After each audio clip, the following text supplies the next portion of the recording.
Christian imperatives. Learn humbly. Teach practicing.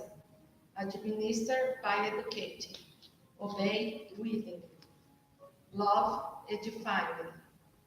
Fear yourself. Suffer benefiting yourself. Speak constructively. Hear without malice. Help by elevating others. Assist uplifting others. Pass by serving. Pray serenely.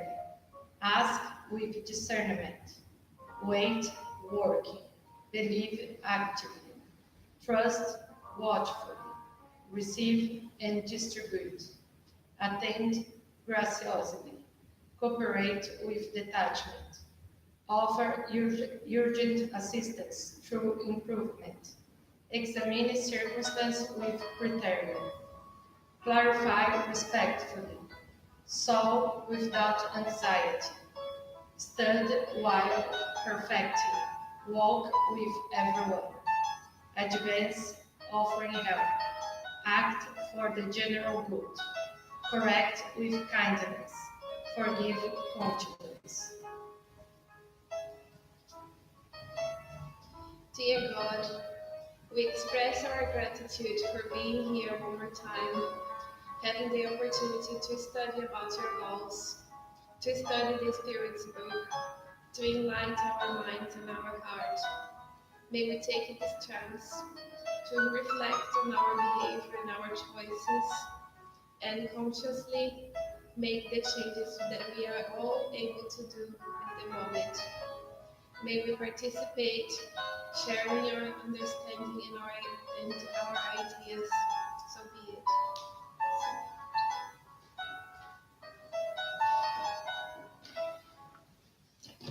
Welcome every one of us, ourselves incarnate, and all of those in spirit who also are with us here, already prepared this ambient for us to carry on our studies as immortal beings, as we all are, children of God, brothers and sisters in humanity, loved by God and granted with the possibility for us to carry on our journey of study about the natural laws in life, which will help us to understand who we really are as immortal beings, our journey of evolution throughout the different existences.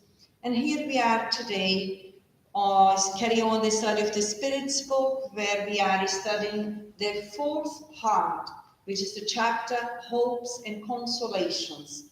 And today we carry on the question number 937, under the sub-item, disappointments, ungratefulness, and broken affections.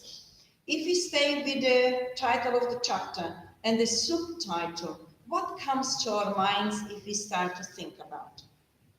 Hopes and consolations. We are studying about the natural laws of life as immortal beings, beings who are progressing, who are evolving, who are learning constantly. And here we are today gathering under the name of God, Jesus, our master and guide of humanity, for us to understand a bit more about disappointments, ungratefulness, or broken affections. If we stay with the first one, disappointments, what do we understand about disappointments at present, as children of God, as we all are? My question is, why do we suffer from disappointments? Because we're expecting more from others than we could expect. We expect more from others than what the others can give or be. Yeah. And why do we do that? Why do we expect more than what others can be? I think it's because of our selfishness. Because of our selfishness, pride, yes? Yeah. So we are, let's say, with demands, expectations beyond the reality of ourselves, and therefore beyond the reality of where others are. And based or rooted on the pride and selfishness, we have our vision distorted in relation to reality. Anything else? No, I think I had the same idea in the sense that we get disappointed when we don't have our expectations fulfilled. And usually the reason is usually selfishness. Oh, that's a good idea. When we have not all expectations fulfilled. If the other doesn't behave or move according to what our expectations are, and therefore we feel disappointed. And in the eyes of a mortal being, that we are constantly progressing and evolving, and progress and evolution happens through the actualization process. So what do we need to learn to change so that we feel less disappointed throughout our journey? Humbleness, like you said Monday, this was one of my questions. It was about affection, when I expect everyone to express affection in the same way. I think when we are a little bit humble, we will learn that people will have different ways to express themselves. Okay, yes, definitely. Humbleness, so that we learn to understand that people have different ways of expressing, but having the ability to understand that people have different ways of expressing themselves or ways of being. Is that not a consequence already? Of what? Of what? Because it is already a consequence, isn't it? Of what? When we learn, when we train ourselves in a free choice, spontaneously, to learn to be humble, what changes within the relationship with ourselves? I think If we depart that we are with pride and selfishness is behind the disappointments, and then if we learn now, no, I want now to train my psychic, myself, my immortal being as I am, more towards a pathway of humbleness. Therefore, what will actualize, what will change within my relationship with myself? Nothing? I just consider will change there, but there is a consequence in it.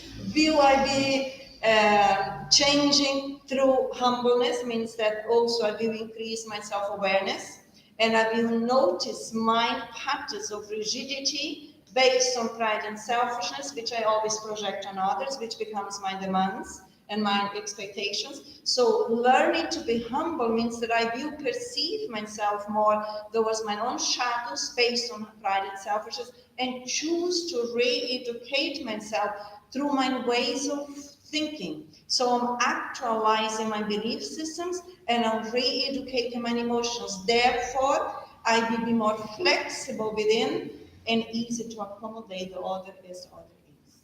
That makes sense? Okay. That was under the disappointments. And how about ungratefulness? Are people ungrateful? I think we all are. We all are. Why? Because we take everything for granted. We don't realize everything God put us on our way to just evolve. Okay. And why is that? I think we are ungrateful most of the time because we are hired to demand, to ask for things. And even the little things sometimes we don't recognize.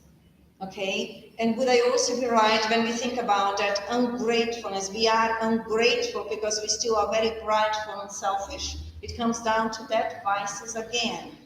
And also because through pride and selfishness, which is still very rooted on our unconscious level, or behaviors or tendencies or desires that they have been pretty much trained on the basis of having my rights attended. And I haven't developed my psychic more on the line of developing my duties. And that is what we are studying, and also helping ourselves to re-educate ourselves. Because as you said, as children of God, immortal beings as we all are, and learning and evolving, we will realize that we have, throughout centuries in this existence, received a lot of blessings from God, which we quite often shut down on your emotional level. We are ungrateful, not recognizing that. Even the experiences that we call challenging, they are also reasons for us to be grateful, because they are teaching us how we can learn to promote ourselves within the natural laws of the universe. Okay, let's start then on the question 937 under the title Subaltern Disappointments, Ungratefulness, Broken Affections. Then Allan Kardec asked the Enlightened Spirits, are the disappointments caused by the ingratitude and by the fragility of the ties of friendships also a source of bitterness for the human heart? Now, how could we reframe the question in different words which could also help others in a spirit who may be here with us? What is the question about? If we were to say it according to our own words. Can we justify our disappointments with the bitterness of the relationships that we have? So the bitterness amongst human relationship, is that justifying our ingratitude? Yes. What do we think? In other words, the ingratitude of other people, does it justify the bitterness? Is it the reason for my sadness? Is this the reason of my sadness? Is the reason of my bitterness? Is the reason of my frustration? Is the reason of my disappointment? What do we think before we go through what the Enlightened Spirits teaches? It is a very interesting question because in some cultures it is. And it's taken very seriously that other people hurt us, and it's a very serious subject. Yeah. When we learn taking responsibility ourselves, that it's not other people that hurt us. If we get hurt. Mm-hmm. Why? Because even in our culture, if you look back, at least in my history, when we come back, we have learned a lot, and throughout centuries we learn that it is the other's responsibility, or even we haven't learned about responsibility, what's even worse, it's others' fault that I feel sad, that I feel disappointed. Now, why did we learn that in that way? Because if we are under the law of evolution and progress, so how did we learn that? Because it's easier to put the responsibility on the others, not to. Okay, it's easy to transfer the responsibility onto the others in terms of self, but what else? Why did we learn to be in that way?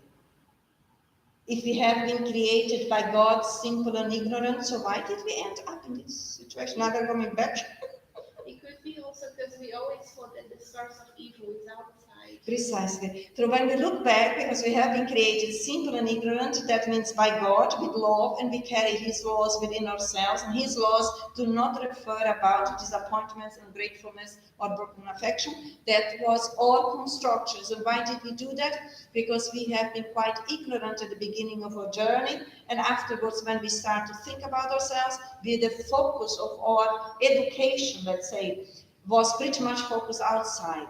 And now we are in a era that we are invited to focus within, where the natural laws of God are already, so that we learn that actually nothing happens outside, everything happens within. And that is very empowering, because when we realize that now, when we blame others, we feel quite disempowering, isn't it? Because we depart from that prideful and selfish state and immaturity. But when we learn now everything is inside, that means we can change ourselves. But when we focus is the other, we feel powerless, because if the other doesn't change, we keep only that state, and it's not so that the laws work. The laws, God gave us the inner resource that we can actualize ourselves. It's the moral laziness. Is what? Moral laziness. The moral laziness, yes. Not doing anything because everything around me is like, yes, I don't have anything to do with that. Everything is happening from outside. But no, it is inside, and I feel it very empowering. If you do feel, because we still are pretty much at the beginning, not as when we started, but at the beginning of understanding the natural laws, and more at the beginning to live according to them. But studying as we do helps us to expand our consciousness, and we understand and choose now to change that. Because every little change that we do to bring the focus back to us, therefore the power back to us for us to change, we are changing actually our unconscious memory. We are changing our perispiritual memory, the memory where we record everything as we use our free will, and now using it for the own good for ourselves, that will do good for us in the present and also in the future. Oh, it's interesting because I was thinking about it today, because I had the opportunity to speak with two people today, and one of them is fine, like he has a profession, he's doing well in life, he's in his 60s, and the other one is the same age, and he was complaining that everything went wrong with him, and I said, but what is the difference between the two? And the only difference is that one, instead of choosing to be like the bar, for 4 years, he chose to be at school and have a degree, and then after that, everything went easier for him, and the other one didn't care much, didn't think about the future, and that's because of his choices, that's why everything went wrong. But it's not much if you think it was just 4 years of choices, like different choices. So sometimes it seems to be a huge gap between people, but it's not so huge when you stop to think why. And not so huge gap, as you mentioned, and yet a huge impact. And that also means if we took the wrong decision, because we are all learning, if we choose 4 years regarding your example, that means if we choose now to position ourselves and bring the focus back and take responsibility to make new choices, in 4 years we will be in a very different, better place within, which we created for us, which we used free will to put the effort in, and simply dialogue with us and say, that's it, I choose from now onwards to work more according to the natural laws and give myself opportunities, put the effort into, because that activates, it stimulates the divine resources within us. And avoiding a lot of disappointments as well. Avoiding a lot of disappointments, of course. Why do we feel, how we explored at the beginning, why do we feel disappointed? Whatever we said there was correct, but in summary is we feel disappointed to the level that we disobey the natural laws. As more as we educate ourselves within the natural laws, we will have less disappointments. Because we, again, when we reflect in a more deeper level, it's always with us in relation to God. So when we learn more about the natural laws and choose internally the relationship, conscious with unconscious, rational with emotion, we choose to model, to conduct ourselves more according to the natural laws, we will diminish the frustration because we are increasing humbleness and charity. We are charitable towards ourselves, charitable towards others, so the shortcomings of others will affect us less because we are increasing humbleness within and also more love internally. Is that making sense? Okay, then let's see what the Enlightened Spirits tell us regarding the question. Just read it again for us to situate ourselves. Are the disappointments caused by ingratitude and by the fragility of the ties of friendships also a source of bitterness for the human heart? And then the enlightened beings tell us, yes, but we have already taught you to feel pity for ungrateful and disloyal friends. Let's go gradually through, that is easy. What do we understand in this first phrase? For all learning as immortal beings, for all learning about ourselves, to take care, to promote ourselves. What do we learn from the benefactors here? I think at this stage of evolution, it might be like a shock when we first learn about this loyalty or gratefulness, where we can rescue ourselves and carry on. But I think, yeah, like you said, why could it be a shock at the beginning for us to learn to hear or consider to reconsider the attitude of others? It could be because of our immaturity, it could be because of go back to expectations as well. And again, through my immaturity and my high level of pride and selfishness, I would say, why do I need to consider if the other was gross with myself? You see, again, the focus is outside. And here, as we said, when we bring the focus back and we are children of God, we bring God's laws within, and God's laws are always referring to goodness within us, then we will define for ourselves, it's good for us to reconsider because we are exercising goodness within. Doesn't matter how the other behaved in relation to us. That is what Jesus is asking us in order for us to promote our psychological and emotional independence. And that is quite free. So again, if you are focused on the other, from the ego level onwards, we will find it challenging, as we always did. But when we rescue ourselves from the ego through the self, and knowing that the new attitude, the new behavior is in relation to develop the goodness within ourselves, in relation to our brothers and sisters in humanity, then we feel stronger to do that. And understanding is not just only in the moment of this experience, because the experiences are transitory, but the current experience, used in the right way and interacted in the correct way within and therefore without, promotes us better quality of life also in the future. Okay. What is loyalty in friendship? What is loyalty in friendship? How do you understand it up to now? For example, what is the like a healthy way of being loyal? What does that mean? true friend.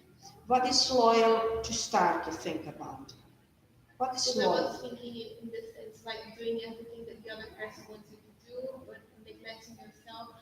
Is that Not loyal? being, no, this is not being loyal, but what would mean So what is loyal? being honest? Be honest, what else? What is to be loyal? I think be there when they need us is one of the most thing about friendship. Because sometimes you think you have friends, and then when you need, and when you have some problem, it's just disappears. No one is there. So I think that's one of the things of having true friends. Okay. Which kind of virtues would be connected to loyalty? Because loyalty is a virtue, isn't it? Yeah. What do we as immortal beings need to develop in order to learn to be loyal? I think as Cynthia said, honesty. Honesty, sincerity, Yeah. what else? Love. Love, which is respect on the level where we are, isn't it? What else? Responsibility, I already said. Tolerance, as I think we need a lot. Yeah. Patient, as we also are learning. Persistence, because otherwise we don't carry on. But now, following what you said, Barbara, I have a question. I said, always be there. But if I cannot be there? But not physically. It's about like, Is always be available yes. in a good sense, the goodness that we Yeah. develop in relation to the other being. Yeah, not because like I'm demanding you need to be there, no, but the way like if I lost someone from my family, just be able to at least call or Okay, so be available, yes? Yeah. Because sometimes it may not be possible to be there physically Yeah. because people, different things happen or whatever, but be available emotionally and psychologically. For being available in order to be loyal, it means is a constant internal work to work in diminishing all or disloyalty. Is that making sense? And the disloyalty is based on selfishness and pride again. So it's more as we work humbleness, sincerity within. I choose to be day by day more sincere with myself in my life. Therefore, we also extend that to other people in relation to what we are able to offer. It may not be what the other person sometimes needs. And also always be available. I don't see that as healthy because sometimes people can be very dependent, coming from very egocentric state of minds. And that could feed an unhealthy pattern for both people. So when I say responsibility, when I say simplicity and honesty, we need to learn also how far can I go and be available, which is healthy. Yes, because when we reflect about that the benefactors do not help us in a childish way, because they learn that would not, we learn from them, that would not be helpful, so it's exactly what we also are learning. I don't know if that was helpful. Yeah? Now, carrying on the next phrase, they will be happier than you are. Ingratitude is the child of selfishness, and selfish people, individuals, will sooner or later encounter hearts as hard as their own.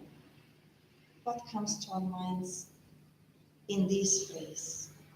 kind of sad because I don't wish people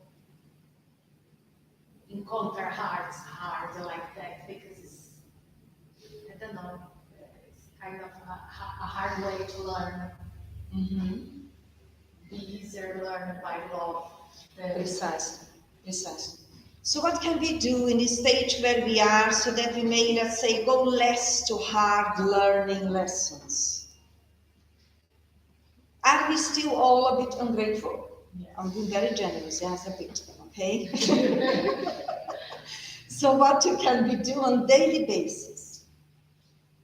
Have a soft heart. So I have a soft heart, but if my heart is hard, how do I make it soft, Cynthia?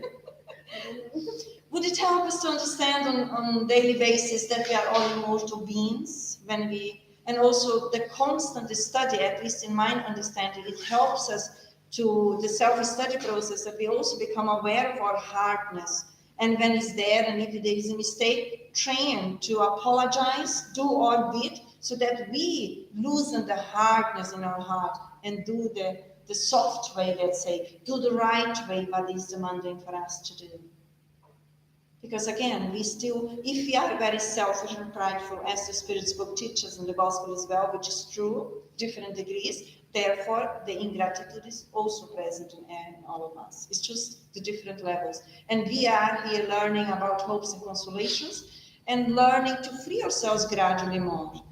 For us, there is no problem if someone is ungrateful with us. The problem with us is if we are ungrateful with somebody else. That is important to think about. That also helps us when we are under certain circumstances and experiences that we attract for ourselves in order to develop more gratefulness, in order to develop more patience, in order to develop more tolerance, in order to become more friendly. We attract these experiences with ungrateful people so that we can train gratitude. Can we see the wisdom in the experiences? But we need to be attentive, otherwise we are evil with evil.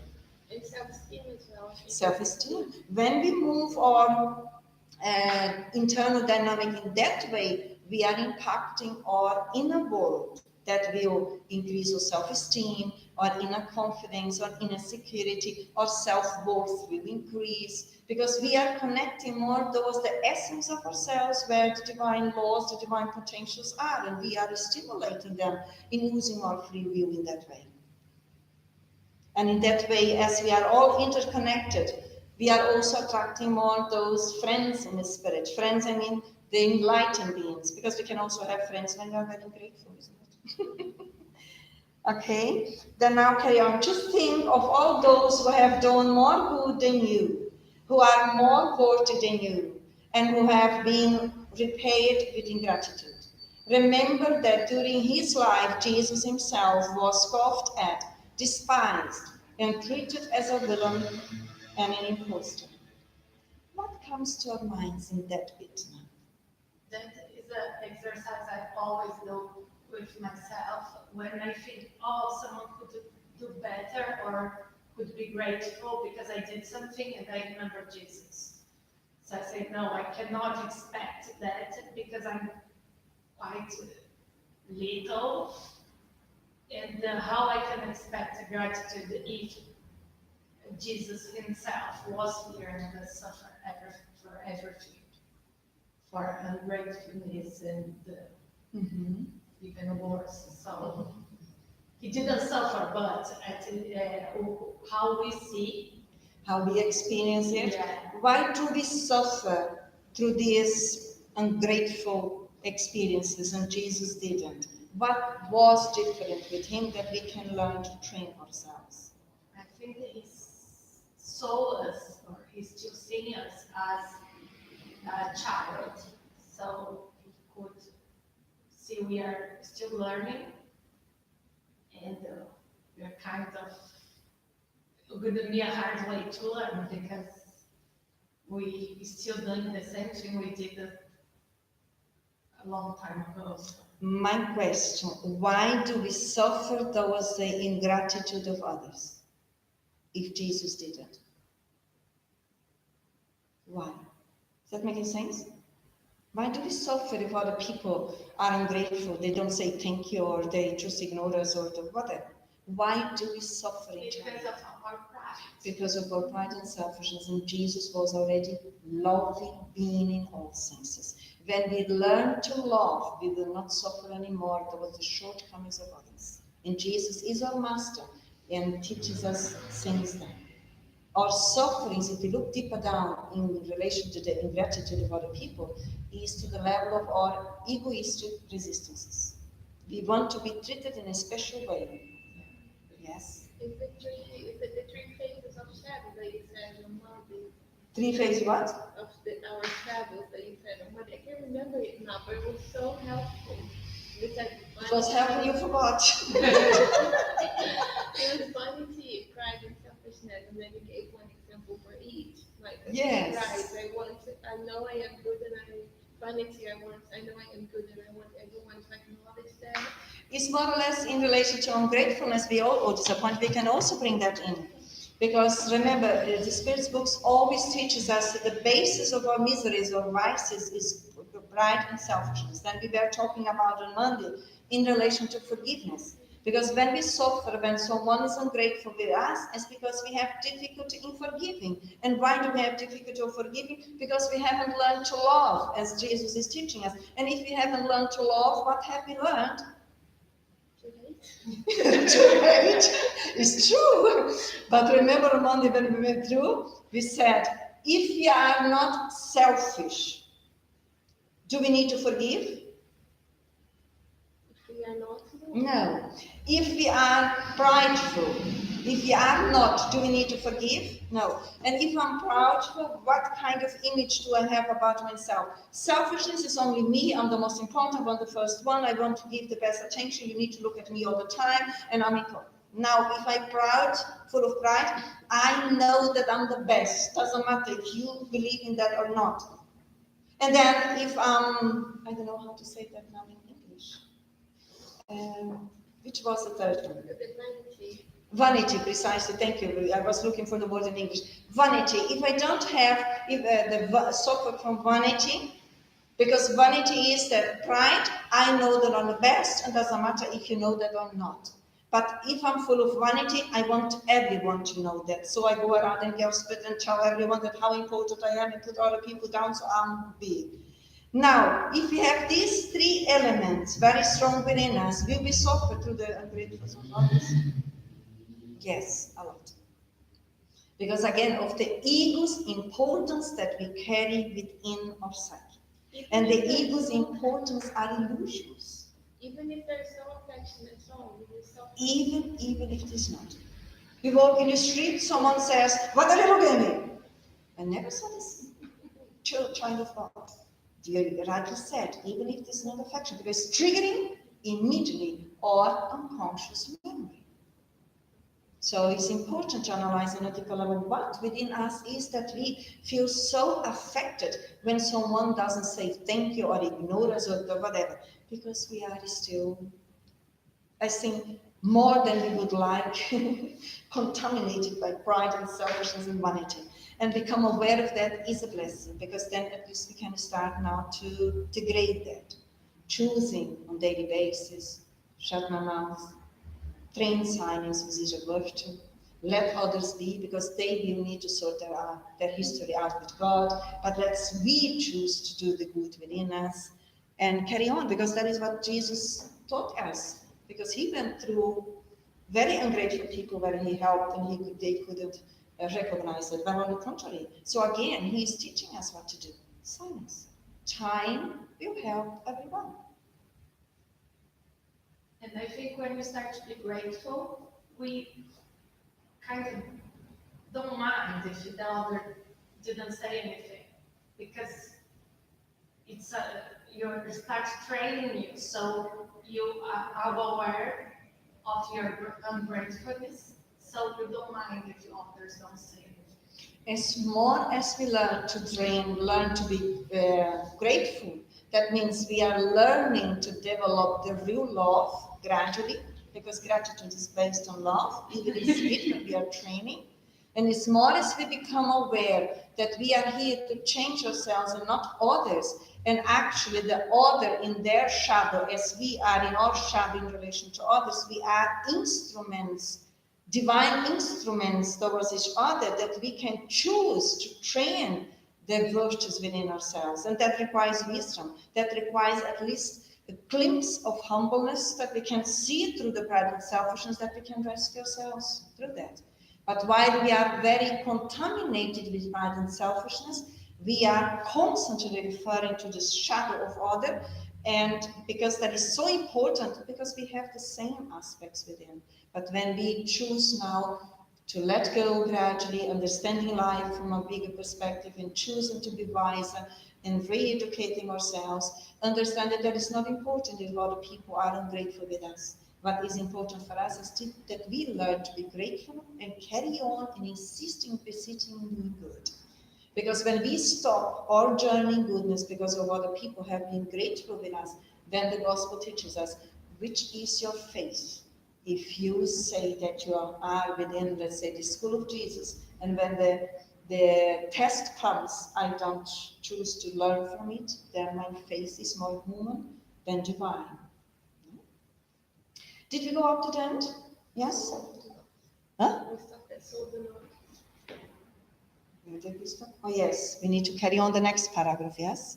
Barbara, would you like to read it for us, please? So do not be surprised when the same happens to you.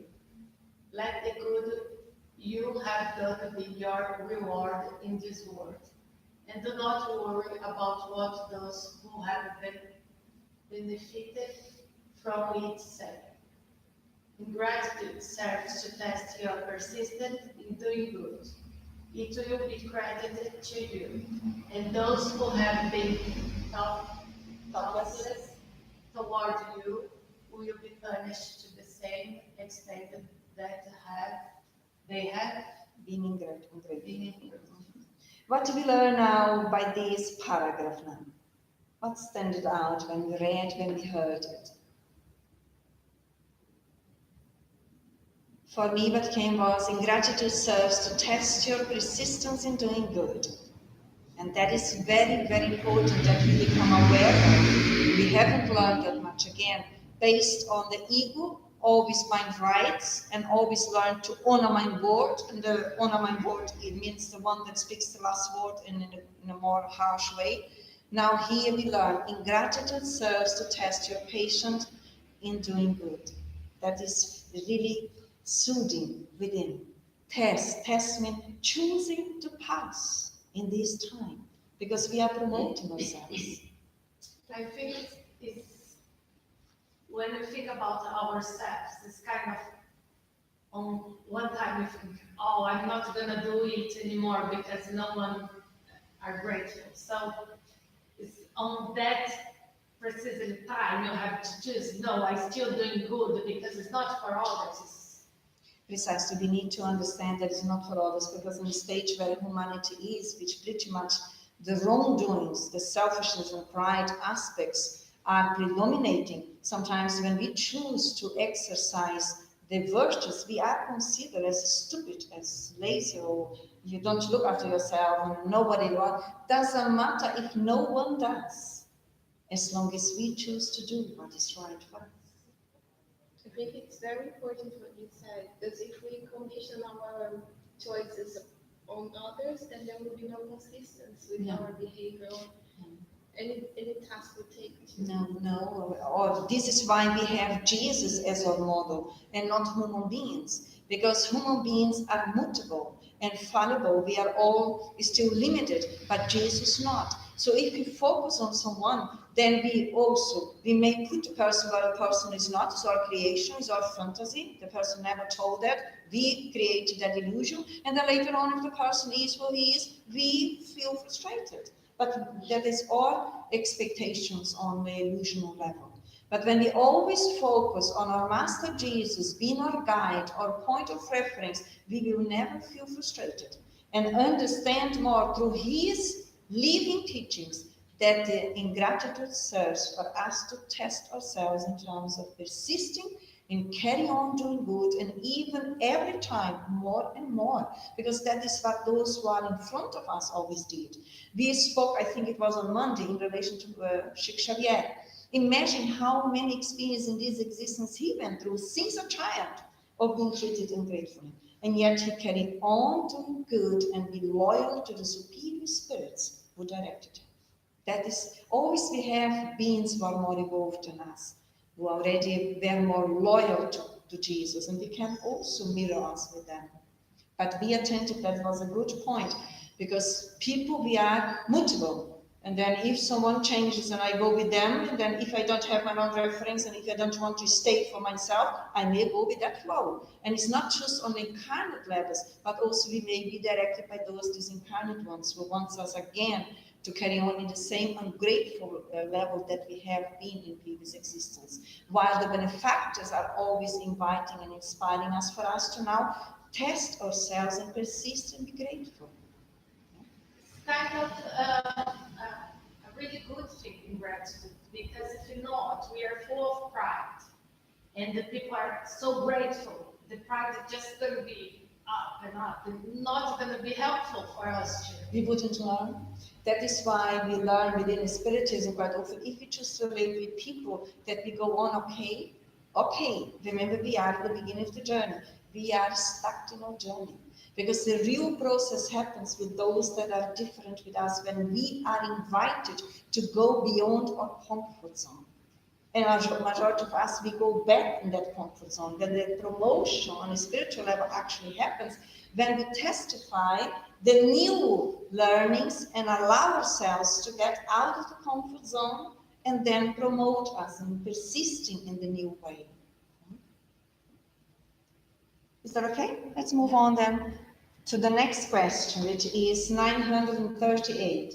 Who do the disappointments caused by ingratitude harden the heart and make it insensitive? How could we reframe the question now? What is the main point? What was Allan Kardec intended when he was asked this question? If ingratitude is the cause of disappointment, does that mean that my heart can be harder because of it? Okay. Can I become indifferent or insensitive? Can we? Can we become indifferent or insensitive through the ungratefulness of others? Can my heart become hard? Can my heart become insensitive? Can my heart become indifferent, as you mentioned? Can that happen? It's against the law of God. But can it happen? I think it can. But Why? I don't know because it might be because the person doesn't have a soft heart yet. It may be in the beginning. Because we don't use anything that we already have. Yeah. But we see that happen. Of course. This is why I asked. Imagine we are in 21st century and it happens lots of time, everywhere. Imagine how it was 500 years ago. It was worse. And then again, why is that? If we bring the God's laws within, because again, we need to reflect where we are coming from our ignorance, from our distorted way, how we have been educated in a very selfish way that has been presented throughout centuries and centuries. If someone hurts you, be worse than that one. If someone shouts at you, shout as loud as you can. This is the way that we have been educated, and we bring that hard-hearted within with those limited references that we think they are the inner wisdom, which is an illusion. Now we are learning about the natural laws, and changing is almost like the opposite that we need to re-educate ourselves with. So the ingratitude of others is no reason at all for us today to keep on with our heart's heart or even to harden our hearts to these experiences. Let's see why not. That would be unfortunate because persons with heart, as you say, will always be happy for the good they have done. They know that if the good they have done is not remembered in the present life, it will be in another, and the ungrateful will then feel shame and remorse.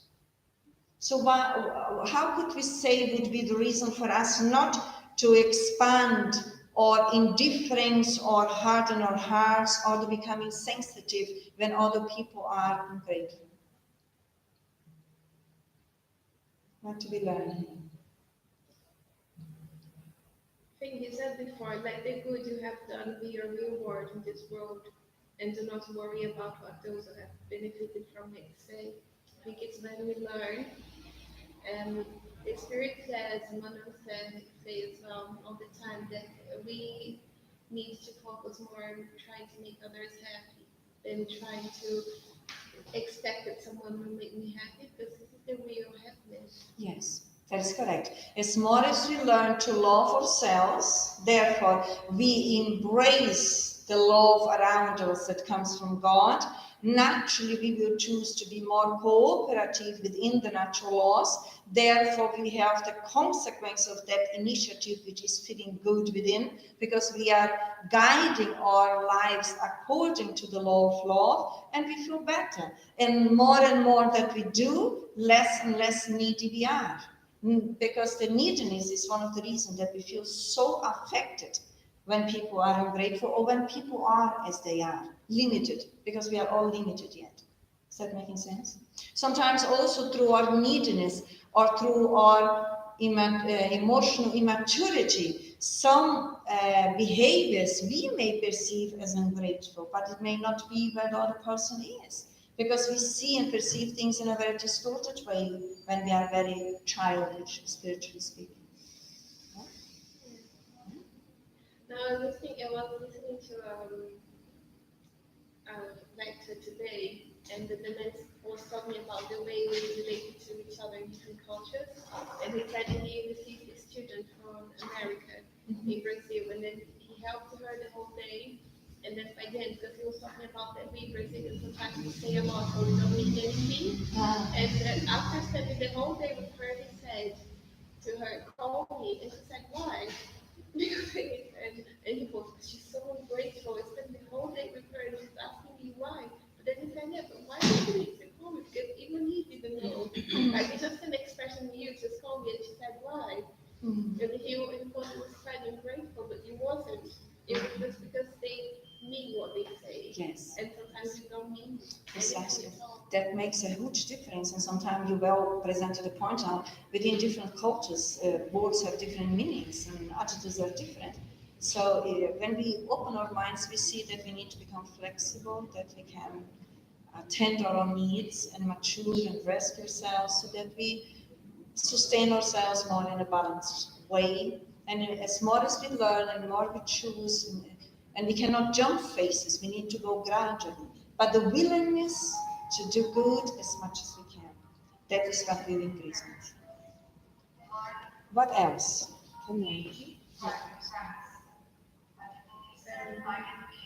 I think yes, like also at the last part where they said, and the gratitude would then, and the grace would then feel shame and remorse, is what we learned that we have the God's laws in our conscience, and we might feel something bad, we might not know how to name it or where it's coming from, but it will be there. Correct. What do we understand about, and the ingrate will then feel shame and remorse? How could we notice that in our behaviors at present, when we realize that we were ungrateful? What is remorse?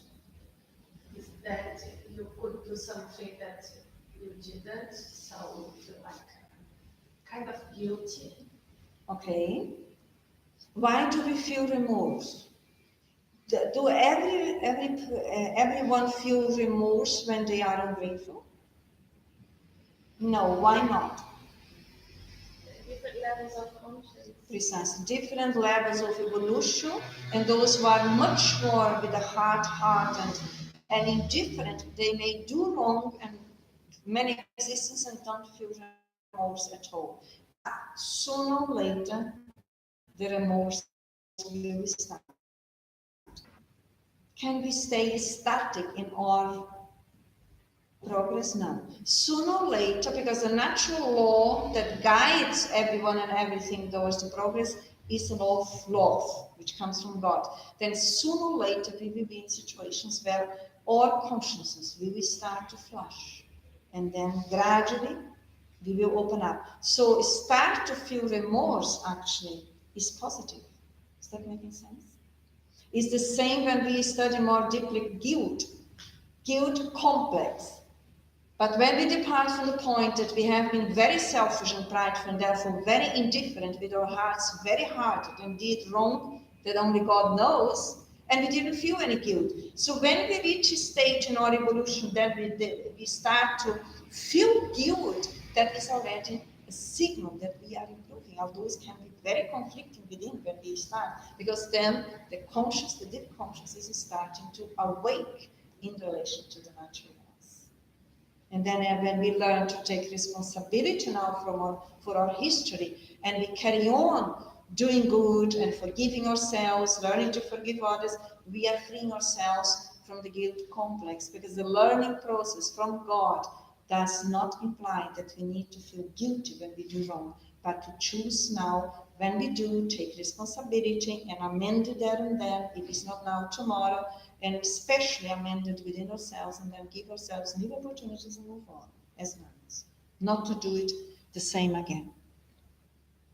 Question 938a. Cynthia, would you like to read it, please?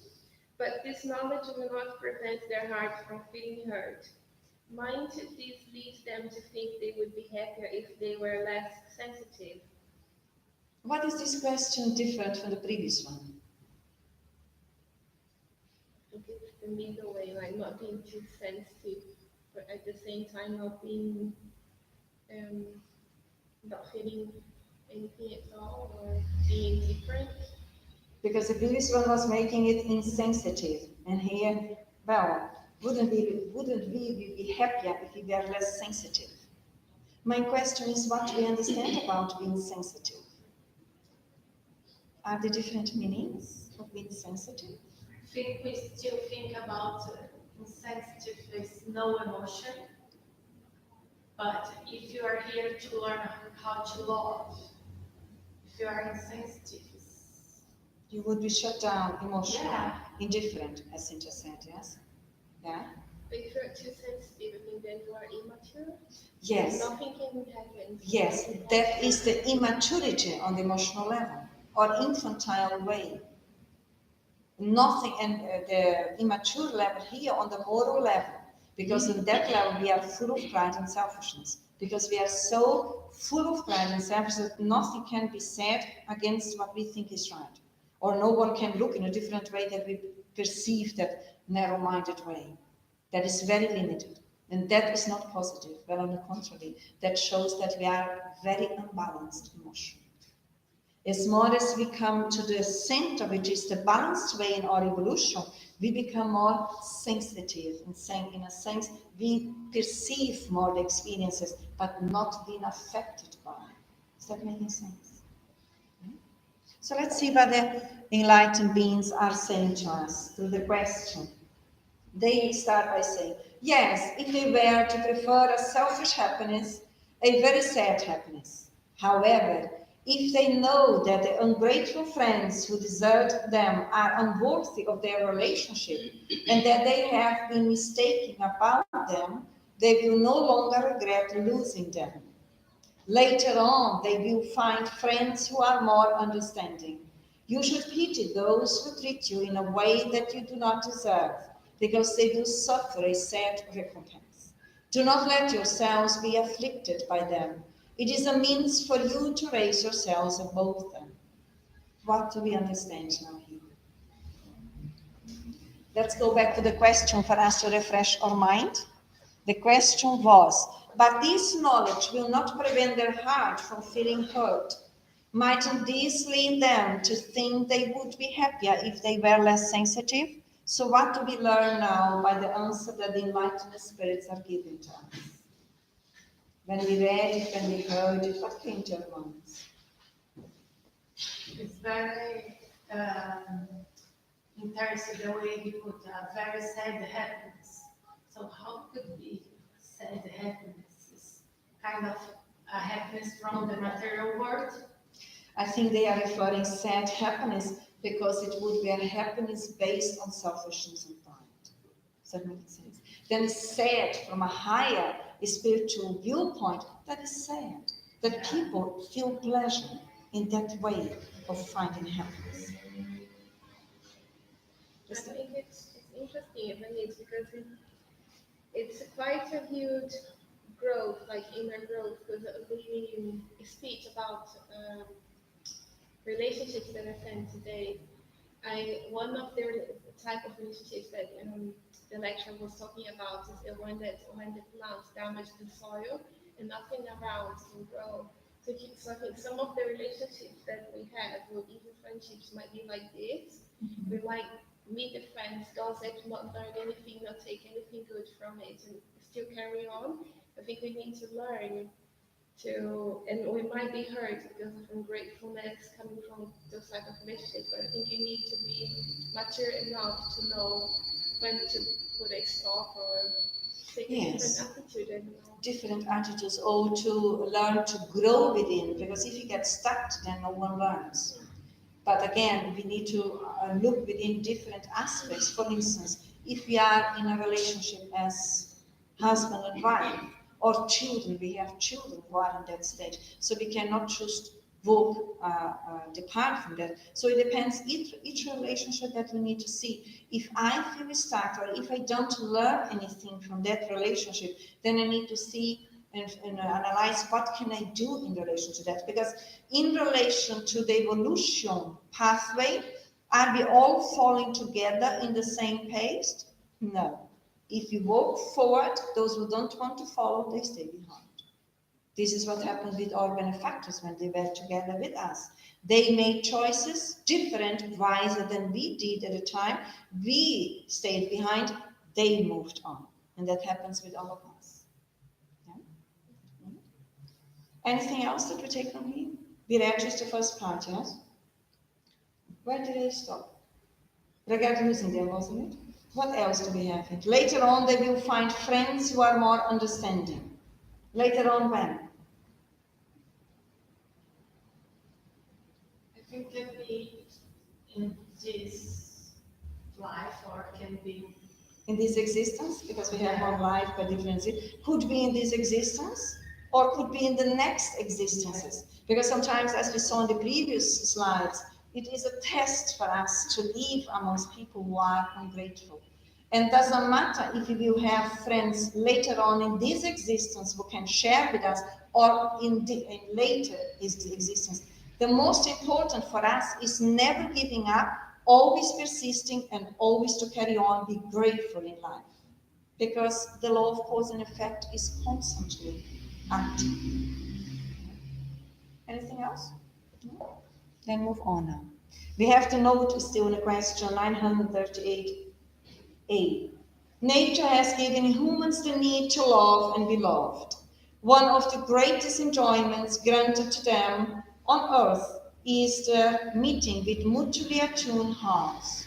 Nature does grant them a foretaste of the happiness waiting for them in the world of perfected spirits, where all is love and benevolence, a happiness that is refused to the selfish. How do we understand that?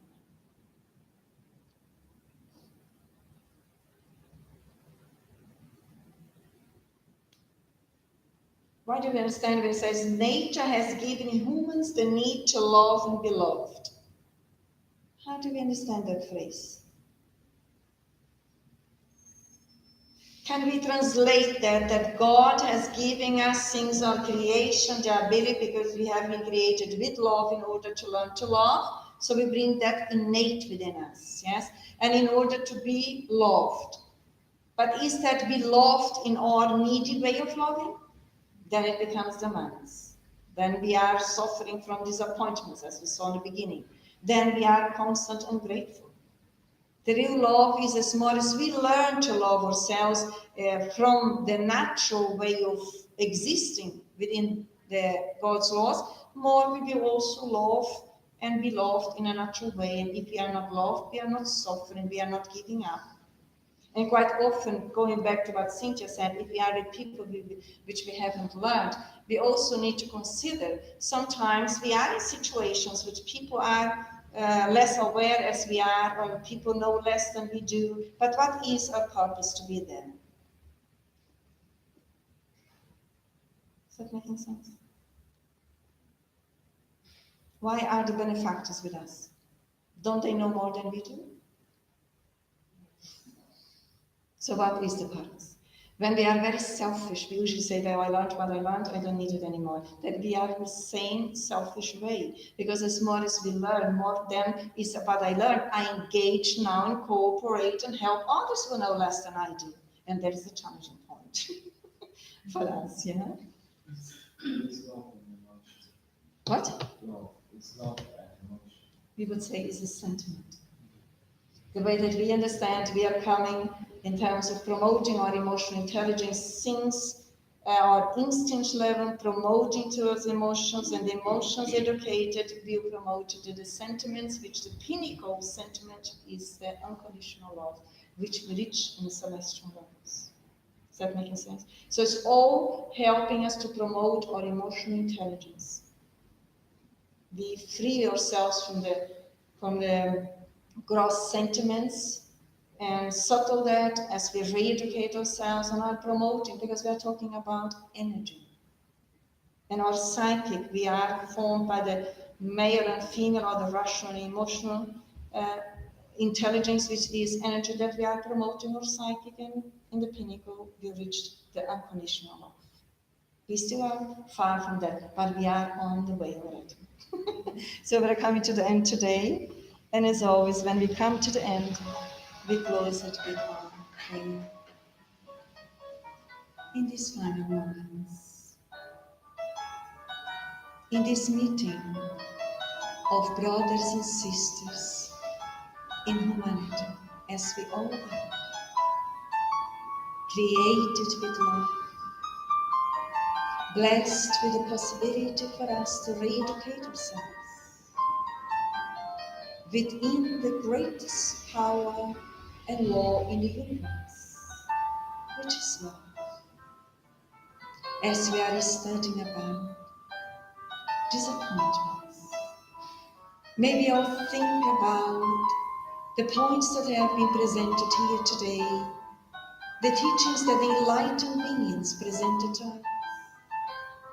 Why do we feel disappointed? And choose gradually to upgrade our ways of thinking, focus within ourselves, and realizing that we are essentially beings of love, beings of goodness, training and exercising ourselves on a daily basis to be grateful for everything what happens in our lives, for everyone who is part in our existence, even when we don't understand certain experiences. Let's elevate our hearts and minds towards the greatness, goodness, which comes from God, and persist and insist in going through the tests of persisting in being good, in the way that we think, in the way that we feel, in the way that we talk. In any mistake, accept the learning and do different the next time around. That is also a way of learning to love us. May the good spirits bless us all here with vibrations of love, of tenderness and peace. And may we all carry on evolving and progressing wherever we are and with who we are, today and always.